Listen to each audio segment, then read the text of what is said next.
So on your right, there are more museums, universities, important places for political life. In Paris, there is a saying that the left bank is for thinking and the right bank is for spending. On arrive tranquillement.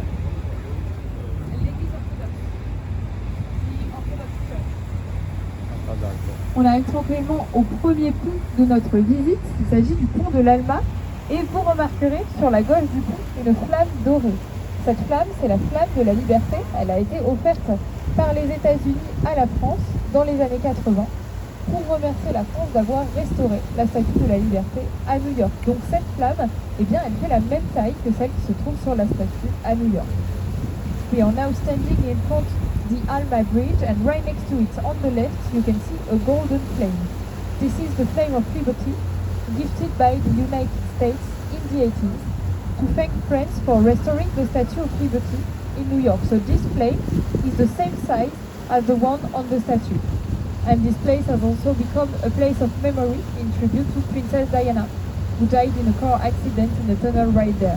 Ce lieu, c'est aussi devenu un lieu de mémoire pour la princesse Lady Diana, qui est donc décédée dans un accident de voiture dans un tunnel se trouvant ici.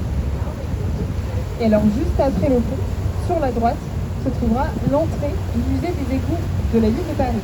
Just after the bridge, on your right, you will see the entrance to the Sewer Museum.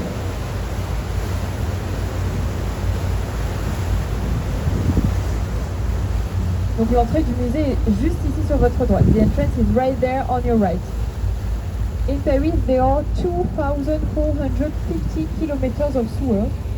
Every street has a corresponding sewer line running beneath it, marked with the same street name as the street above ground. So this creates a sort of a second Paris underground. À Paris, il y a 2450 km d'égouts.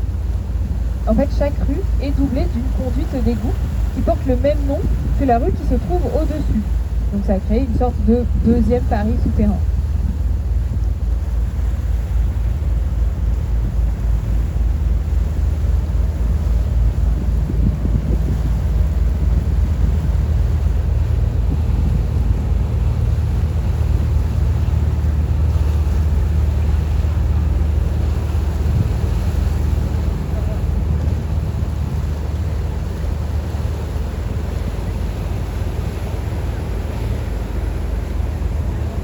On arrive tout doucement, on se rapproche d'un grand bâtiment qui se trouve sur la gauche, donc on devine le toit avec le drapeau français qui flotte à son sommet. On va le voir de mieux en mieux.